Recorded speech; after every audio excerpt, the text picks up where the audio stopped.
नमस्कार.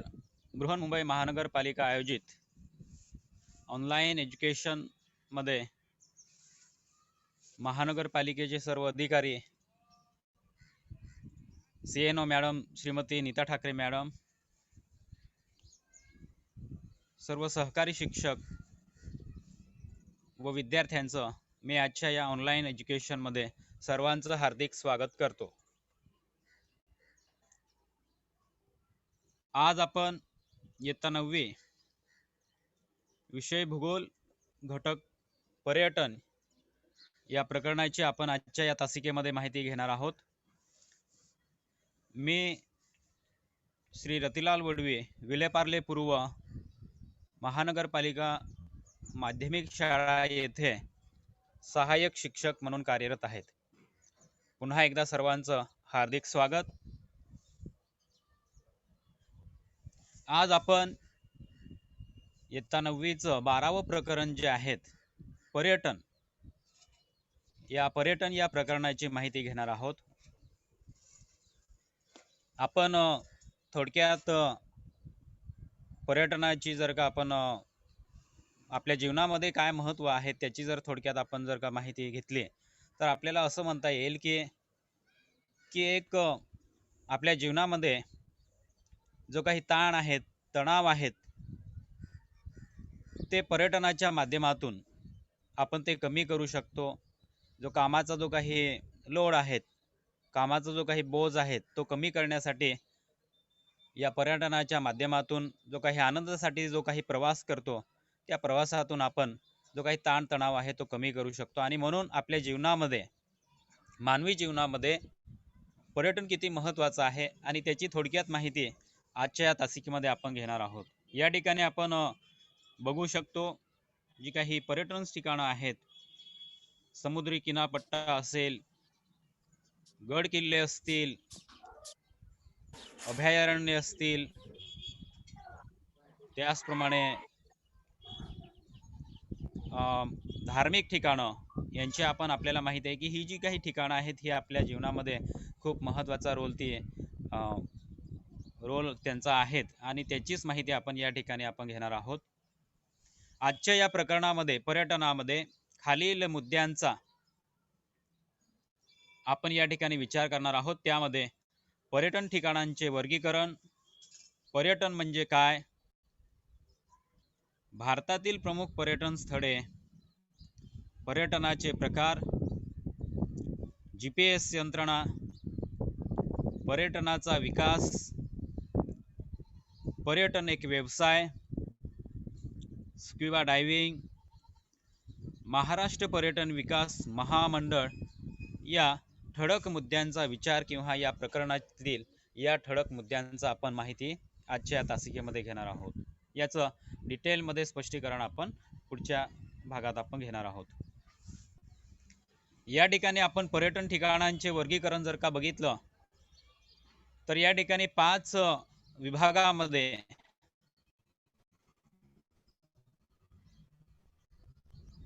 5 सेक्शन मध्ये या ठिकाणी विभागणी या ठिकाणी केलेली आहेत पर्यटनाचं. त्यामध्ये एक समुद्रलगतची ठिकाणं, ऐतिहासिक ठिकाणे, धार्मिक ठिकाणे, थंड हवेची ठिकाणे, अभयारण्ये व राष्ट्रीय उद्याने या 5 विभागामध्ये पर्यटन ठिकाणांचं या ठिकाणी काय केलेलं आहे आपण वर्गीकरण केलेलं आहे. आणि त्यामध्ये थोडक्यात जर का या ठिकाणी जर का बघितलं तर समुद्रलगतची ठिकाणं जर का बघितली तर तारकर्ली असेल, गणपतीपुळे असेल, मालवण, अलिबाग, केडवा बीच, जुहू बीच, दादरची किनारपट्टी असेल म्हणजे मुंबईची अरबी समुद्राची जी काही किनारपट्टी आहेत तर ती सगळी समुद्रालगतची ठिकाणं त्यामध्ये येतात. ऐतिहासिक ठिकाणांमध्ये शिवनेरी, वेरूळ, अजिंठा, रायगड किल्ला, मुरुड किल्ला, जंजिरा ही सगळी महाराष्ट्रातील ऐतिहासिक ठिकाणं.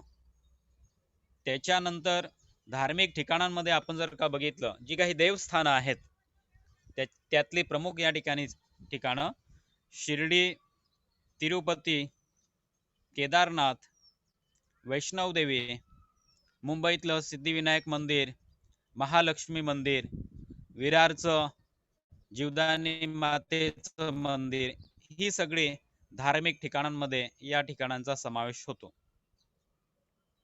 त्याच्यानंतर आहेत थंड हवेची ठिकाणं की ज्या ठिकाणी मोठ्या प्रमाणामध्ये थंडी असते. हिवाळ्यामध्ये आता तर थंडीचे दिवस आहेतच. हिवाळ्यामध्ये तर मोठ्या प्रमाणामध्ये काही ठिकाणी थंडी असतेच. बहुतेक संपूर्ण भारतामध्ये थंडी कमी जास्त प्रमाणामध्ये असते. परंतु उन्हाळ्यामध्ये सुद्धा अशी काही ठिकाणं आहेत की त्यांचा समावेश थंड हवेच्या ठिकाणांमध्ये होतो की ज्या ठिकाणी उन्हाळ्यामध्ये सुद्धा मे एप्रिल मध्ये सुद्धा त्या ठिकाणी थंडी पडत असते. मग अशी काही ठिकाणं आहेत ठराविक.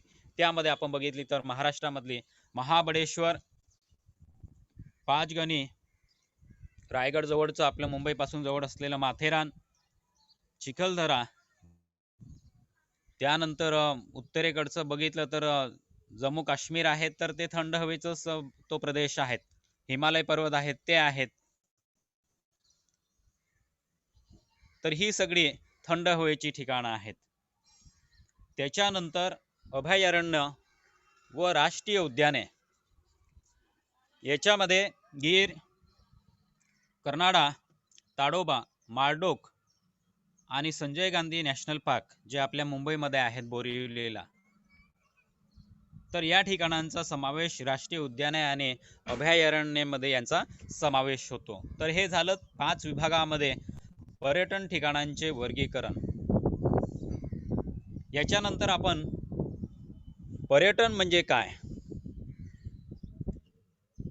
आपण सहलीला जातो, फिरायला जातो. मग या ठिकाणी ऍक्च्युली पर्यटनाचा अर्थ काय किंवा पर्यटन म्हणजे नेमकं काय, टुरिझम, व्हॉट इज टुरिझम. तर पर्यटनाचा अर्थ या ठिकाणी आपण बघू शकतो की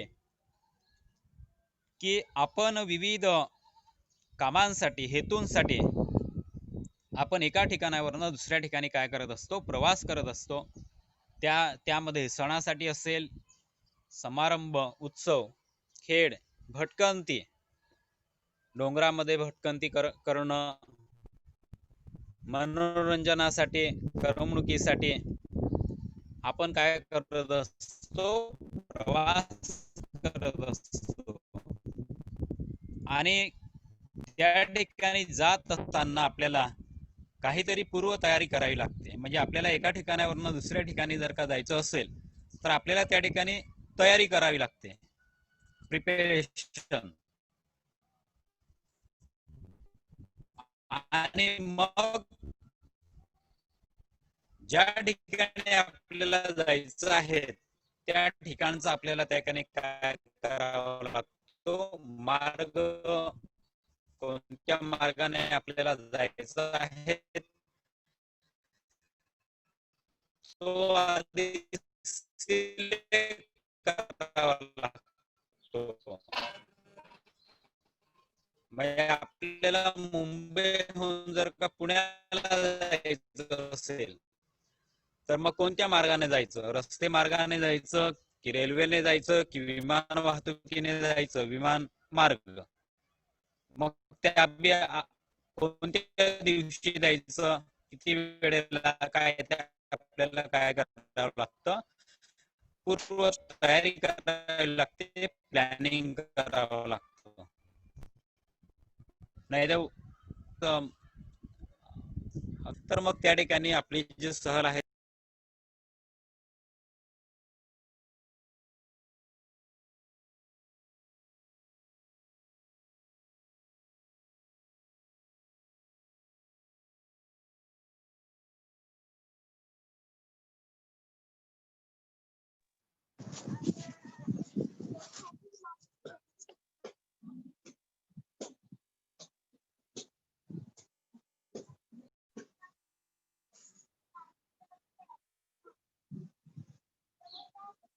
तयारी करणं आपल्याला आवश्यक आहे. आपण कुठे राहणार आहोत, कुठे वास्तव्य करायचं आहे ते सुद्धा आपल्याला त्या ठिकाणी त्याची सोय आपल्याला करावी लागते. आपल्याला सोयी सुविधा त्या ठिकाणी लाभ घेता येतो का, तर त्यांच्याबद्दल सुद्धा आपल्याला माहिती घ्यावी लागते आणि त्याच्या बदल्यात आपल्याला मोबदला सुद्धा द्यावा लागतो. आपले राहते ठिकाण सोडून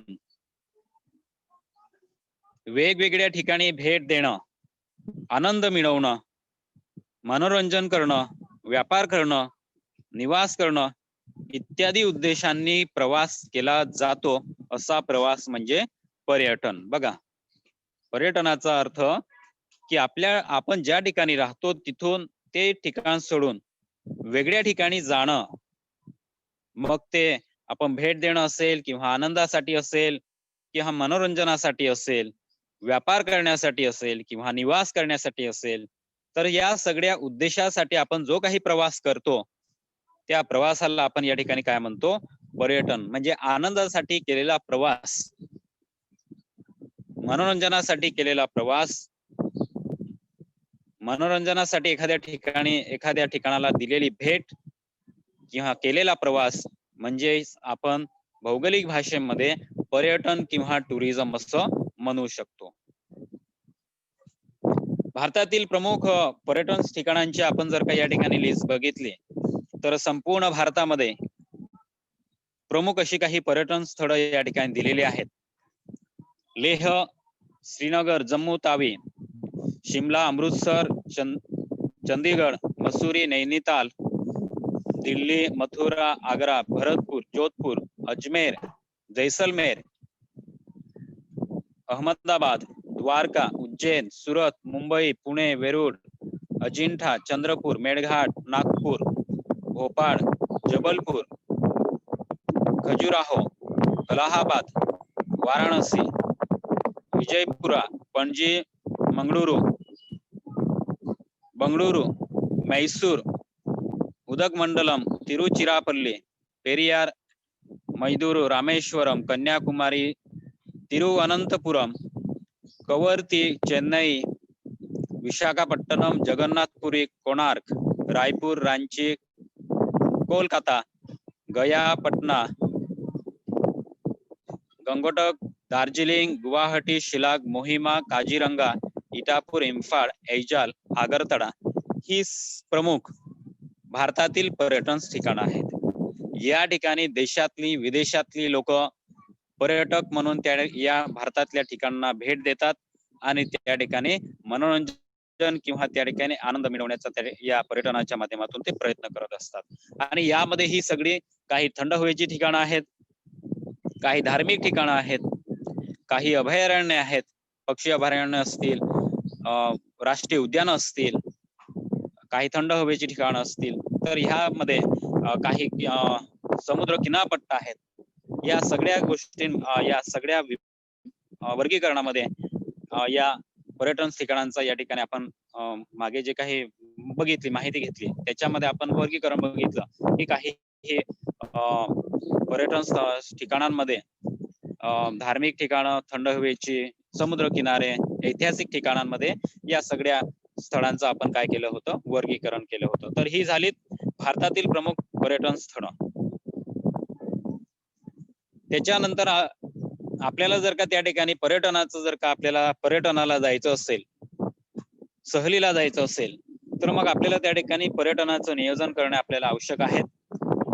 मग आपल्याला नियोजन करत असताना आपण ज्या ठिकाणी राहतो त्या ठिकाणापासून आपल्या आवडीचं पर्यटन स्थळ आहेत त्या ठिकाणी आपल्याला जाण्यासाठी सहल काढायची आहेत. तिथे जाण्यासाठी आपल्याला कोणत्या मार्गाने जायचं आहे, कोणत्या वाहतुकीच्या साधनांचा वापर करायचा आहे त्याची माहिती आपण संकेतस्थळांचा वापर करून आपण ती माहिती शोधू शकतो. म्हणजे इंटरनेटवर जाऊन आपण जाण्याचा मार्ग कोणती, आपल्या जवळची पर्यटन ठिकाणं कोणती आहेत त्याची माहिती आपण संकेतस्थळावर इंटरनेटवर जाऊन त्याची माहिती, मार्ग, वाहतुकीची साधनं, बुकिंग, ऑनलाईन बुकिंग, हॉटेलमध्ये राहण्याची बुकिंग, सगळी आपण माहिती इंटरनेटच्या माध्यमातून ती माहिती मिळवू शकतो आणि बुकिंग सुद्धा करू शकतो. प्रवासाचा मार्ग आपण निश्चित करू शकतो आणि आपल्याला सहलीला जात असताना आपल्याला लागणारा जो कालावधी आहे तो कालावधी किती, कोणतं साहित्य आपल्याला लागणार आहे, प्लस वाहतुकीचे साधन कोणते मार्ग त्या ठिकाणी उपलब्ध आहेत, या सगळ्या गोष्टींचा विचार आपल्याला लक्षात घ्यावा लागतो.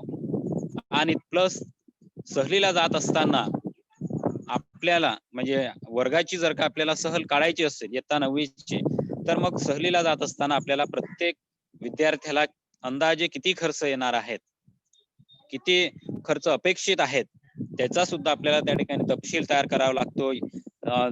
प्रवास खर्च किती, राहण्याचा खर्च किती, जेवणाचा खर्च किती, खरेदी करणं असेल किंवा काय, तर ह्या सगळ्या गोष्टींचा अंदाजे खर्च किती आहेत त्याचा त्या ठिकाणी तपशील त्या ठिकाणी तयार करावा लागतो. आणि ह्या पद्धतीने आपण पर्यटनाचं काय करू शकतो, नियोजन करू शकतो. विद्यार्थी म्हणून म्हणजे विद्यार्थ्यांची सहल आपल्याला त्या ठिकाणी काढायची आहे, तसं ठरवलं तर या सगळ्या गोष्टींचं आपल्याला त्या ठिकाणी प्लॅनिंग करावं लागणार.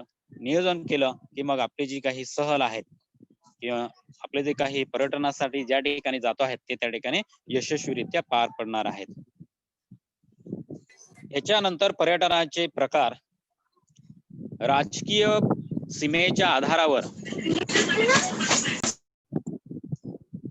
सीमेच्या आधारावर पर्यटनाचे खालील 2 प्रकार पडतात. त्यामध्ये एक स्वदेशी पर्यटन, देशांतर्गत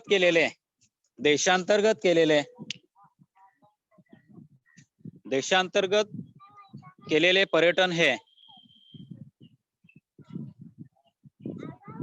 हे स्वदेशी पर्यटन म्हणून संबोधले जाते. उदाहरणार्थ, महाराष्ट्रातील पर्यटकांनी तमिळनाडू राज्यात कन्याकुमारी येथे पर्यटनासाठी जाणे. म्हणजे देशांतर्गत किंवा स्वदेशी पर्यटन म्हणजे देशातल्या देशात केलेला प्रवास किंवा पर्यटन म्हणजे स्वदेशी पर्यटन किंवा देशांतर्गत पर्यटन असं आपण म्हणू शकतो. म्हणजे महाराष्ट्रातील पर्यटकांनी तमिळनाडूमध्ये जाणे, तमिळनाडू मधल्या पर्यटकांनी जम्मू काश्मीरला भेट देणं किंवा त्या ठिकाणी सहलीला जाणं, हे झालं स्वदेशी पर्यटन. नागपूरच्या पर्यटकांनी औरंगाबाद येथे वेरूळ व अजिंठ्याची लेणी पाहण्याकरिता जाणं. म्हणजे नागपूरची म्हणजे राज्यातली म्हणजे एका जिल्ह्यातनं दुसऱ्या जिल्ह्यात, एका राज्यातनं दुसऱ्या राज्यात, ह्या पद्धतीची जी काही सहल आहेत किंवा पर्यटन आहेत ते पर्यटन म्हणजे स्वदेशी पर्यटन असं आपण त्याला म्हणू शकतो. या ठिकाणी पर्यटनाचे 2 प्रकार आहेत. एक स्वदेशी पर्यटन जो आपण आता बघितला तो, आणि त्याच्यानंतर दुसरा जो आहे तो आहे परदेशी पर्यटन. दुसरा प्रकार, आपल्या देशाच्या सीमा ओलांडून दुसऱ्या देशात पर्यटनासाठी जाणं म्हणजे परदेशी पर्यटन. म्हणजे विदेशामध्ये पर्यटक म्हणून जाणं. म्हणजे भारतातल्या लोकांनी किंवा भारतातल्या पर्यटकांनी भारतातून युरोपामध्ये, मग युरोपियन जे काही कंट्रीज आहेत, युरोपियन जे काही देश आहेत त्या ठिकाणी सहलीला जाणं, पर्यटनासाठी जाणं, किंवा अमेरिकेतल्या पर्यटकांनी इंग्लंडमध्ये जाणं, इंग्लंडच्या पर्यटकांनी ऑस्ट्रेलियामध्ये, ऑस्ट्रेलियातल्या पर्यटकांनी भारतामध्ये किंवा जपानमध्ये. म्हणजे ह्या पद्धतीची जी काही पर्यटक आहेत किंवा जो काही प्रकार आहेत त्या प्रकाराला आपण परदेशी पर्यटन असं आपण त्या ठिकाणी म्हणू शकतो. म्हणजे भारतातील पर्यटकांनी स्वित्झर्लंडला पर्यटनासाठी जाणं, अमेरिकेतील पर्यटकांनी भारतात पर्यटनासाठी येणं, तर ह्याला आपण परदेशी पर्यटन असं आपण त्या ठिकाणी म्हणू शकतो. आणि जेव्हा आपल्याला परदेशामध्ये पर्यटक म्हणून जायचं आहे किंवा पर्यटनासाठी जायचं आहे, टुरिस्ट म्हणून जायचं आहे विदेशामध्ये, तेव्हा आपल्याला पारपत्र, परदेशी प्रवेश ज्याला आपण पासपोर्ट म्हणतो, व निर्गमन परवाना, प्रवासी विमा आणि इतर आवश्यक कागदपत्रांची पूर्तता करावी लागते. म्हणजे आपल्याला जर का विदेशामध्ये आपल्याला पर्यटक म्हणून जायचं आहे तर त्यासाठी आपल्याला पासपोर्ट त्या ठिकाणी बनवावं लागतं.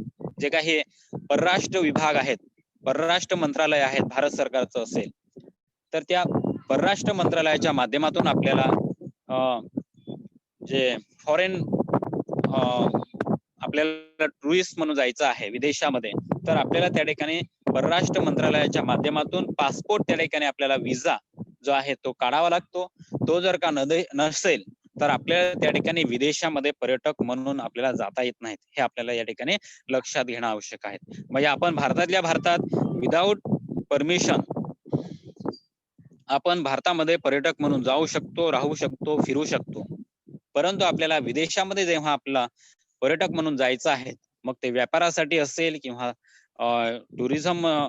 टुरिस्ट म्हणून जरी असेल, तरी सुद्धा आपल्याला त्या ठिकाणी पासपोर्ट व्हिसा जो आहे तो आपल्याला त्या ठिकाणी आवश्यक आहे. तो काढल्याशिवाय आपण विदेशामध्ये प्रवास करू शकत नाही. आणि म्हणून या ठिकाणी हे लक्षात घ्यायचं, जे काही कागदपत्र आहेत त्यांची आपल्याला त्या ठिकाणी पूर्तता करावी लागते. प्लस परदेशी पर्यटनासाठी आपल्याला ज्या देशामध्ये आपण पर्यटन करणार आहोत त्या देशाची जे काही चलन आहेत, करन्सी आहेत, ती आपल्याकडे असावी लागते. म्हणजे आपल्याकडे जी आपल्याकडची करन्सी आहे ती रुपये आहेत, चलन. म्हणजे आपल्याकडचे रुपये, आपल्याला जर का विदेशामध्ये एखादी वस्तू खरेदी करायची तर आपल्याकडचे रुपये चालणार नाहीत. 100 रुपये 200 रुपये काय असतील ते. मग तिथलं कोणतं चलन आहे ते आपल्याला काय करावं लागेल, बदलून घ्यावं लागेल. म्हणजे ते चेंज करून घ्यावं लागेल. म्हणजे आपल्याकडचे जे काही रुपये आहेत ते आपल्याकडे जे काही खर्च येईल ते खर्च त्यांच्या चलनामध्ये आपल्याला ते कन्वर्ट करून घ्यावे लागतील, चेंज करून घ्यावे लागतील. आणि मग त्यांच्या त्या चलनाचा वापर करून, रुपयांचा वापर करून, मग पौंड असेल, डॉलर असेल, रुबेल असेल, तर ह्या चलनामध्ये आपल्याला ज्या ज्या ठिकाणी जाणार त्या देशातलं चलन आपल्याला काय करून घ्यावं लागेल, बदलून घ्यावं लागेल. ते आपल्याकडे असावं लागेल. आणि त्यासाठी आपले चलन त्या देशाच्या चलनामध्ये बदलून घ्यावे लागतं. आणि जर का आपण ते बदललं नाही किंवा आपल्याकडे जर का ते चलन नसेल तर आपण त्या ठिकाणी ती वस्तू किंवा आपल्याला जी काही खरेदी करायची आहे ती आपण खरेदी करू शकणार नाही. म्हणजे या ठिकाणी फ्रान्स असेल किंवा इंग्लंड असेल किंवा अमेरिका असेल तर तिथलं ते चलन आपल्याला बदलून घ्यावं लागेल.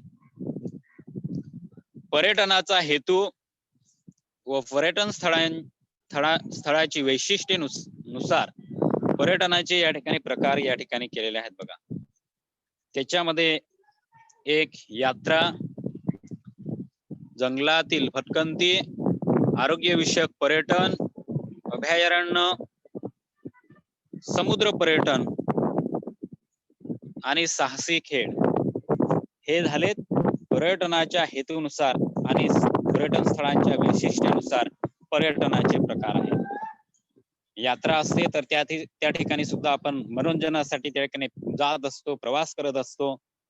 जंगलामध्ये भटकणं असेल, भटकंती करणं असेल, सह्याद्री पर्वतामध्ये, सातपुड्या पर्वतामध्ये, हिमालयामध्ये, दक्षिणेकडचं अरवली निलगिरी पर्वत, राजस्थान मधलं अरवली पर्वत, तर हे जे काही प्रमुख पर्वत रांगा आहेत, तर या पर्वत रांगांमध्ये पर्यटक जे काही हौशी भटकंती करणारी जी काही पर्यटक आहेत तर ते जंगलामध्ये काय करत असतात, भटकंती करत असतात आणि त्या माध्यमातून ते आनंद मिळवत असतात, एन्जॉय करत असतात. आरोग्यविषयक पर्यटन, मग योगासाठी त्या ठिकाणी योगासनं करणं असेल तर ह्या आरोग्यविषयक पर्यटनाच्या माध्यमातून सुद्धा आपल्याला रिलॅक्सेशन किंवा आपल्याला आनंद मिळत असतो. अभयारण्य असतील, जनावरांसाठी, वन्य प्राण्यांसाठी राखीव असलेले अभयारण्य, तर तिथे सुद्धा आपण भेट देऊ शकतो, प्रवास करून त्या ठिकाणी जाऊ शकतो. समुद्र किनारपट्ट्या आहेत, समुद्र किनारे जे आहेत, समुद्र तट आहेत, तर त्या ठिकाणी आपण बोटीच्या माध्यमातून त्या ठिकाणी आपण प्रवास करत असतो. तर तो हा सुद्धा एक पर्यटनाचा प्रकार आहे, समुद्र पर्यटन. त्याच्यानंतर जे काही साहसी खेळ आहेत, स्केटिंग, तर हे सुद्धा पर्यटनाच्या प्रकारामध्ये या साहसी खेळाचा सुद्धा समावेश होतो. याच्यानंतर पर्यटनाला जात असताना आपल्याला जीपीएस सिस्टीम, जीपीएस यंत्रणा ती पर्यटनासाठी किती महत्वाची आहेत ते आपण या ठिकाणी आपण बघूया. की आधुनिक या काळामध्ये भ्रमणध्वनीमध्ये, मोबाईल मध्ये उपलब्ध असलेली जी काही जीपीएस यंत्रणा किंवा जीपीएस उपकरणाचा जो काही वापर आहे त्या जीपीएस सिस्टीमचा आपण पर्यटनासाठी मोठ्या प्रमाणामध्ये वापर केला जातो. म्हणजे या जीपीएस सिस्टीमच्या माध्यमातून आपण आपल्या मोबाईल मध्ये असलेले जे काही गुगल मॅप आहेत तर त्या गुगल मॅपच्या माध्यमातून आपण सहज कोणाकडून सुद्धा माहिती न घेता आपण या इंटरनेटवर गेल्यानंतर त्या गुगल मॅपचा वापर करून गुगल मॅप या ऍपचा आपण वापर करून आपण पाहिजे त्या पर्यटन ठिकाणाला भेट देऊ शकतो. म्हणजे त्या ठिकाणी आपण कोणत्या मार्गाने जायचं आहे तुम्ही त्या ठिकाणी गुगल मॅप मध्ये गेल्यानंतर त्या ठिकाणी आपल्याला मुंबईहून आपल्याला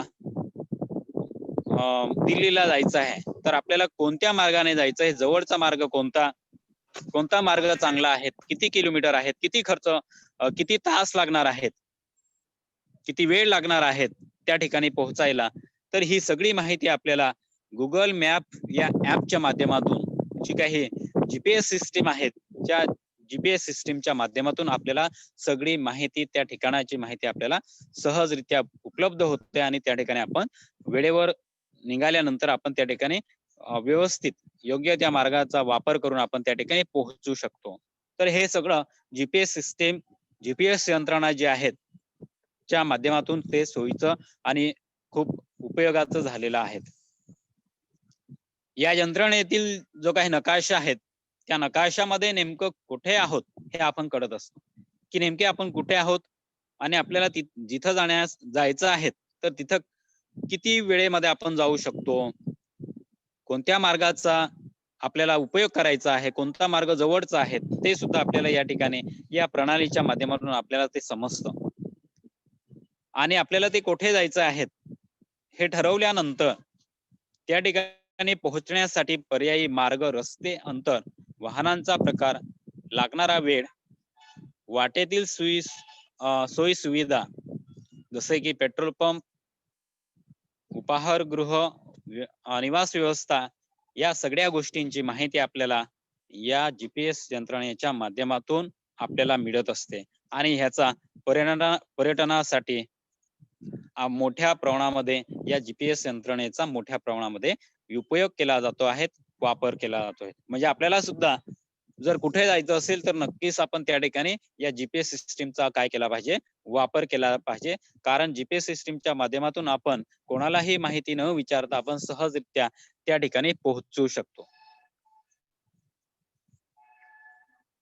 पर्यटनाचा जो काही विकास आहे तो विकास करत असताना पर्यटनाच्या विकासासाठी पर्यटनामध्ये प्रगती झाली पाहिजे आणि म्हणून खालील काही असे मुद्दे आहेत की त्या मुद्द्यांचा आपल्याला या ठिकाणी विचार करणं गरजेचं आहे आणि त्यापैकी काही जे अयोग्य वाटतात ते दुरुस्त आपण त्या ठिकाणी करू शकतो. पर्यटन विकासासाठी देशातील लोकांचे आर्थिक उत्पन्न जास्त असले पाहिजे. तर पर्यटन विकासासाठी लोकांचं आर्थिक उत्पन्न जास्त असले पाहिजे अशातला काही भाग नाही, कमी असेल तरी पर्यटनाचा आपण विकास करू शकतो. देशांतर्गत पर्यटनाला चालना दिली पाहिजे. देशांतर्गत जे काही पर्यटन आहेत त्याला सुद्धा सरकारने चालना दिली पाहिजे आणि त्या सरकार सुद्धा त्या ठिकाणी चालना देण्याचा प्रयत्न करत आहेत. पर्यटन एक विभाग आहेत महाराष्ट्रामध्ये सुद्धा तशा पद्धतीचं मंत्रालय आहेत, पर्यटन मंत्रालय, आणि त्या मंत्रालयाच्या माध्यमातून जी काही महाराष्ट्रातली जी काही पर्यटन ठिकाणं आहेत त्या पर्यटन स्थळांचा विकास या पर्यटन मंत्रालयाच्या माध्यमातून केला जातो. देखरेख, स्वच्छता असेल, वेगवेगळ्या सोयी सुविधा त्या ठिकाणी उपलब्ध करणं असेल, तर या सगळ्या गोष्टींवर नियंत्रण ठेवण्याचं काम पर्यटन मंत्रालय जे आहे महाराष्ट्र राज्यातलं ते सुद्धा करत असतं. केंद्रामध्ये सुद्धा तशा पद्धतीचं पर्यटन मंत्रालय आहे. त्या मंत्रालयाच्या माध्यमातून जे काही देशातली सगळी जी काही पर्यटन स्थळं आहेत त्यांचा विकास करणं, त्यांची देखरेख करणं, स्वच्छता ठेवणं असेल, सोयी सुविधा उपलब्ध करून देणं असेल, या सगळ्या गोष्टींवर नियंत्रण करण्याचं काम हे देशातलं आणि राज्यातलं पर्यटन मंत्रालय करत असतं. इतर देशातील पर्यटकांवर बंदी आणली पाहिजे. तर या ठिकाणी बंदी आणायला नको. पर्यटकांना सुरक्षित प्रवासाची हमी दिली पाहिजे, निश्चितच त्या ठिकाणी हमी दिली पाहिजे.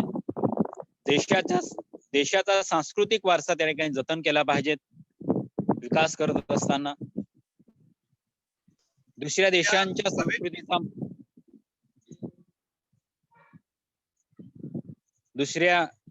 देशांच्या संस्कृतीचा मान राखला पाहिजे.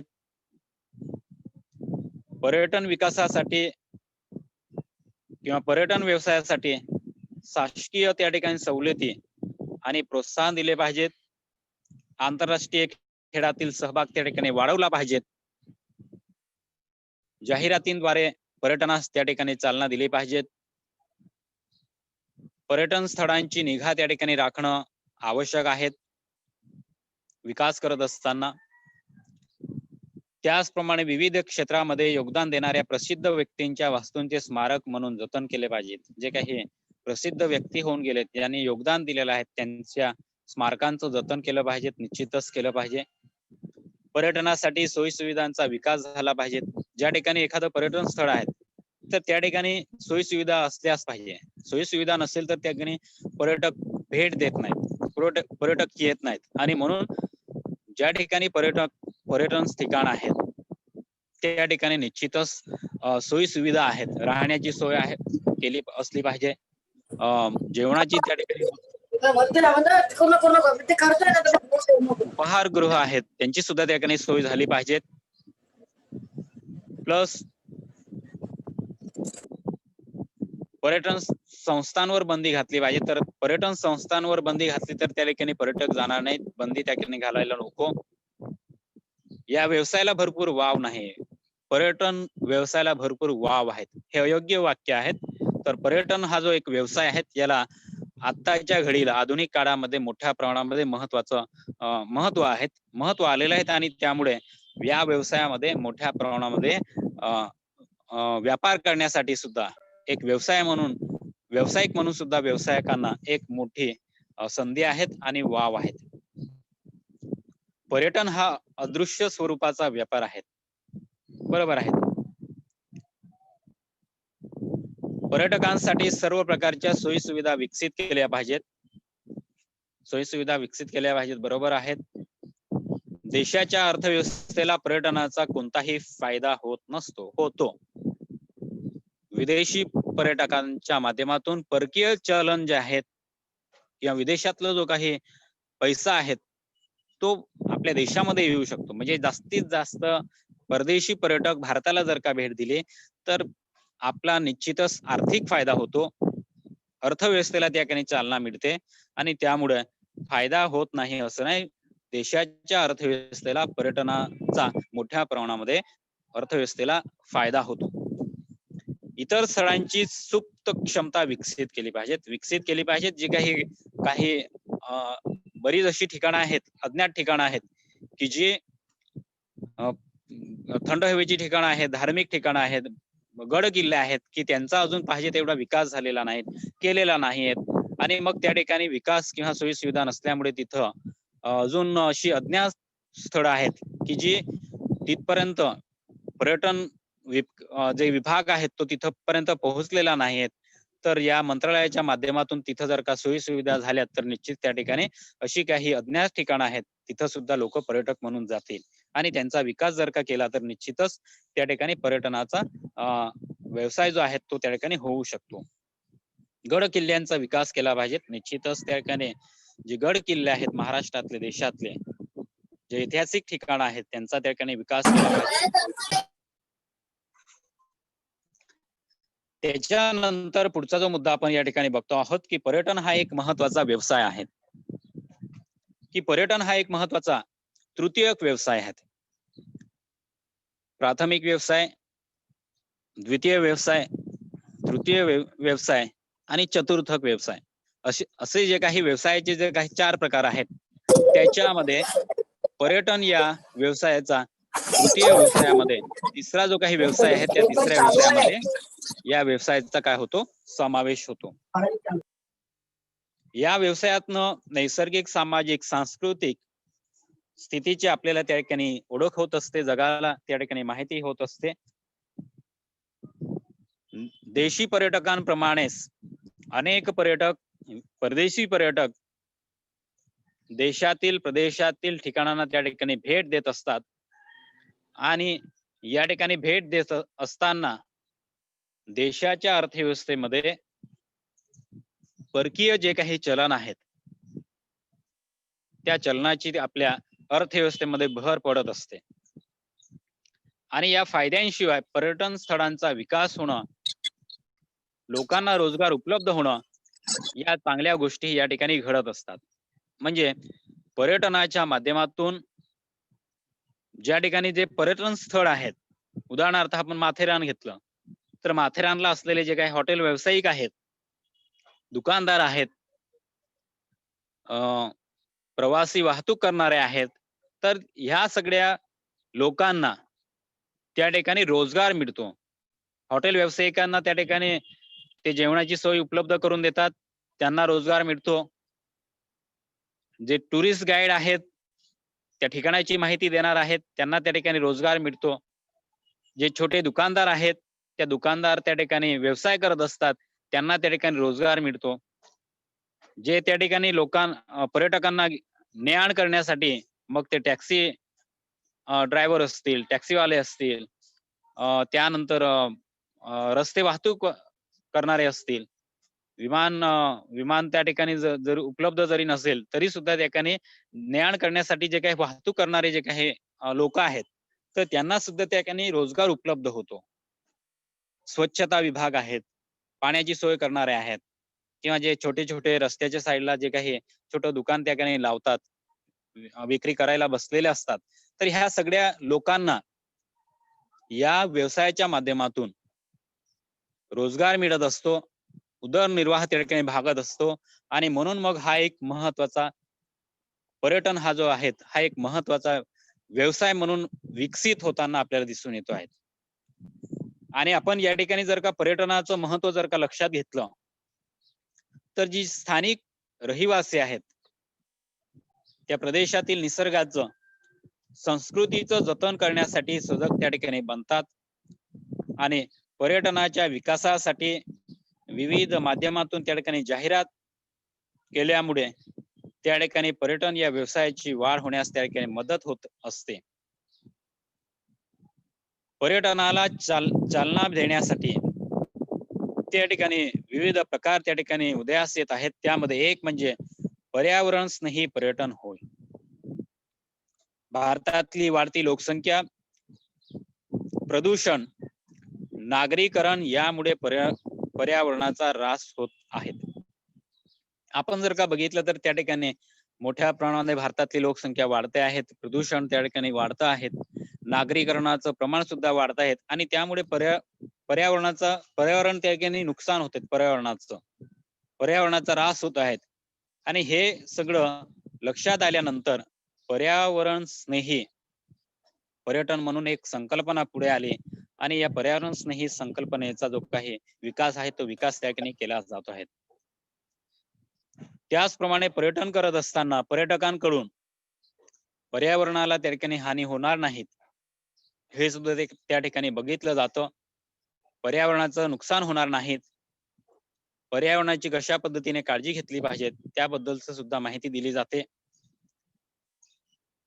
या पर्यटनाद्वारे पर्यटन ठिकाणी कचरा होणार नाहीत, ध्वनी प्रदूषण होणार नाहीत, वृक्ष किंवा वन्य पशु पक्ष्यांना इजा होणार नाहीत, याची सुद्धा या पर्यावरण स्नेही पर्यटन या संकल्पनेच्या माध्यमातून दक्षता किंवा काळजी घेतली जाते. याचबरोबर अलीकडच्या काळामध्ये कृषी पर्यटन ही संकल्पना उदयास आलेली आहे. शहरापासून दूर प्रदूषण मुक्त अशा ठिकाणी शेती संबंधित क्रियांची सांगड घालून कृषी जीवनांचं दर्शन घडविले जाते.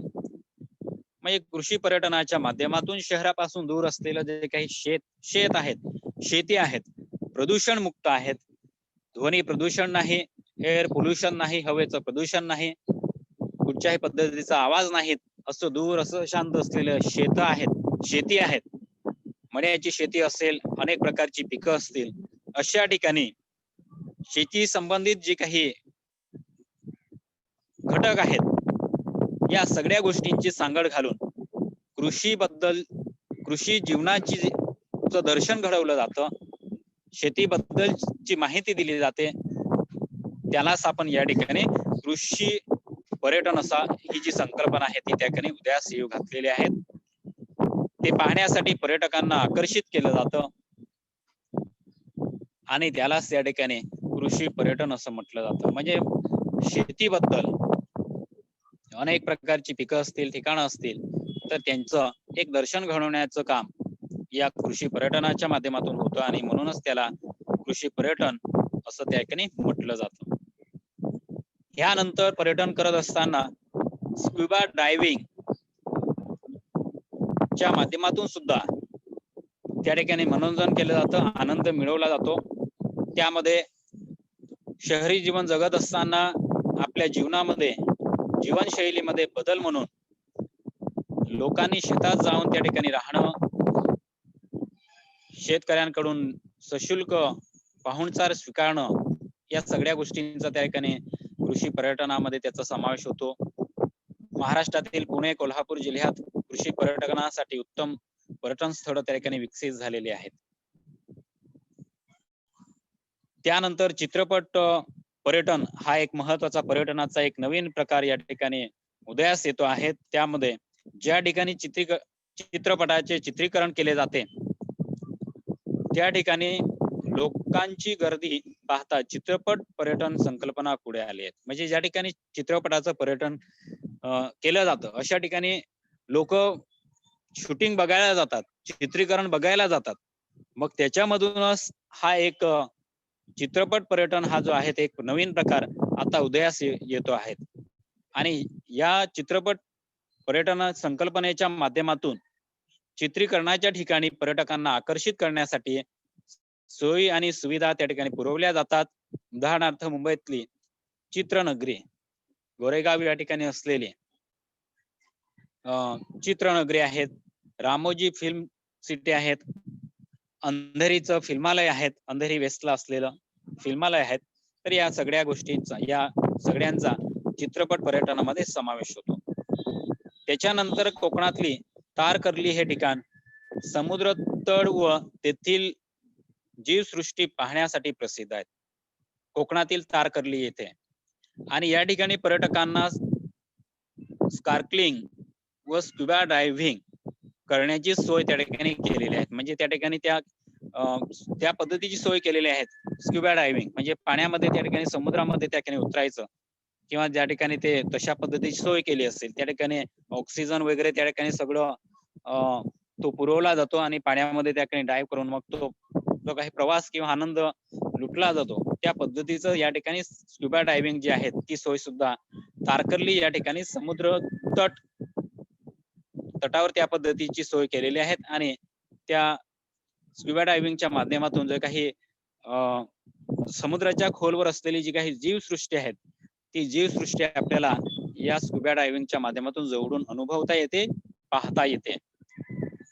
महाराष्ट्र राज्य पर्यटन विकास महामंडळाने तारकर्ली तालुका मालवण जिल्हा सिंधुदुर्ग येथे आंतरराष्ट्रीय दर्जाचे स्क्युबा डायव्हिंग प्रशिक्षण सुरू केले आहे. की अशा पद्धतीचं केंद्र आंतरराष्ट्रीय दर्जाचं इंटरनॅशनल लेवलचं स्क्युबा डायव्हिंग या ठिकाणी मालवण या ठिकाणी तारकर्ली येथील हे स्क्युबा डायव्हिंग अशा पद्धतीचं प्रशिक्षण केंद्र सुरू केलेलं आहे. आणि त्या ठिकाणी सुद्धा जे इच्छुक ज्यांना आवड आहेत अशी लोक या स्क्युबा डायव्हिंग तारकर्ली या ठिकाणाला काय करतात, पर्यटक भेट देतात आणि आनंद लुटतात.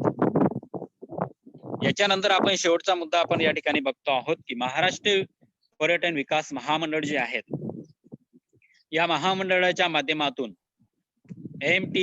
MTDC या महामंडळाच्या माध्यमातून अनेक योजना या ठिकाणी कार्यान्वित केलेल्या आहेत. त्यामध्ये पर्यटन स्थळांवर विश्रांतीगृह रेस्ट हाऊस ज्या ठिकाणी पर्यटन ठिकाण आहेत त्या ठिकाणी विश्रांतीगृह त्या ठिकाणी या महामंडळाच्या माध्यमातून निर्माण केलं जातं. जलक्रीडा असेल, सागरी किनाऱ्यांवर पर्यटक निवासस्थानं निवासगृह उपलब्ध केले या महामंडळाच्या माध्यमातून उपलब्ध केले जातात. डेक्कन ओडिसी ही पर्यटनाकरिता विशेष रेल्वे सुरू करण्यात आलेली आहे. ही रेल्वे महाराष्ट्र पर्यटन विकास महामंडळ आणि भारतीय रेल्वे आणि पर्यटन मंत्रालय जे आहेत या मंत्रालयाच्या माध्यमातून यांच्या सहकार्याच्या माध्यमातून डेक्कन ओडिसी ही विशेष किंवा स्पेशल पर्यटनासाठी सुरू केलेली रेल्वे आहे. ही रेल्वे मुंबई, नाशिक, वेरूळ, अजिंठा, कोल्हापूर, गोवा, रत्नागिरी या पर्यटन स्थळांना घेऊन जाते. म्हणजे डेक्कन ओडिसीच्या माध्यमातून या विशेष रेल्वेच्या माध्यमातून ही जे काही महाराष्ट्रातली जी काही प्रमुख पर्यटन ठिकाणं आहेत, मग मुंबईहून नाशिक, वेरूळ, अजिंठा, कोल्हापूर, रत्नागिरी, गोवा, रत्नागिरी